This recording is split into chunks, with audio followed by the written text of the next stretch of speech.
పలు అభివృద్ధి పనులకు శంకుస్థాపన చేశారు మంత్రి సీతక్క. జగిత్యాల జిల్లా ధర్మపురి నియోజకవర్గంలో పంచాయతీరాజ్ శాఖ మంత్రి సీతక్క పర్యటించారు. ముందుగా ధర్మపురి మండలం రాయపట్నం వద్ద ప్రభుత్వ విప్ అట్లూరి లక్ష్మణ్ కుమార్ ఆధ్వర్యంలో ఆమెకు ఘన స్వాగతం పలికారు. అనంతరం పెద్దపల్లి జిల్లా ధర్మారం మండలం కేంద్రంలో 3,20,00,000 వ్యయంతో చేపట్టిన సీసీ రోడ్ నిర్మాణానికి ఆమె శంకుస్థాపన చేశారు.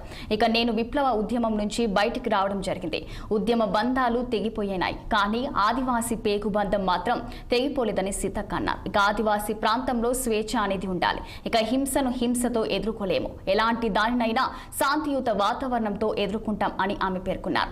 పోలీస్ అధికారులు కూడా గుట్టల్లో ఇబ్బందులు పడుతున్నారని, చట్టాన్ని ఎవరు కూడా చేతుల్లోకి తీసుకోవద్దని, ఒక శాంతి నెలకొల్పడం అనేది ఈ రాష్ట్రానికి దేశానికి చాలా అవసరమని సీతక్క తెలిపారు.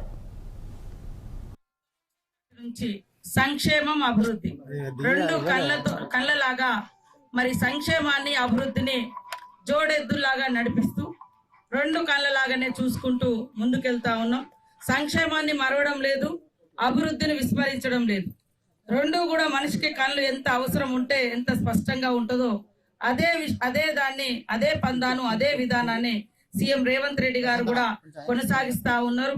ఆ క్రమంలోనే మన వెనుకబడ్డ నియోజకవర్గాలకు తప్పకుండా అత్యధికంగా నిధులు ఇవ్వాలన్నటువంటి లక్ష్యంతో నేను కూడా వీలైనంత వరకు నా శాఖ నుంచి ఇటు పంచాయతీరాజ్ శాఖ కావచ్చు, అటు ఉమెన్ అండ్ చైల్డ్ డిపార్ట్మెంట్ కి సంబంధించి కావచ్చు, మరి పిల్లల వెల్ఫేర్ కి సంబంధించి కావచ్చు, తప్పకుండా అత్యధికంగా ప్రాధాన్యత ఇచ్చి ఈ వెనుకబడ్డ నియోజకవర్గాల అభివృద్ధికి కృషి చేస్తానని ఈ సందర్భంగా తెలియజేస్తా ఉన్నాను.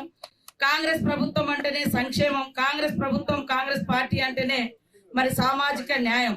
ఈ రోజు నేను అక్కడ ఉన్నటువంటి ఆదివాసీల నేపథ్యం, నేను విప్లవోద్యమం నుంచి బయటకు వచ్చిన ఉద్యమ బంధాలు తెగిపోయినాయి, కానీ ఆదివాసీ పేగు బంధం అనేది తెగిపోలేదు. నేను ఆదివాసీ బిడ్డను కాబట్టి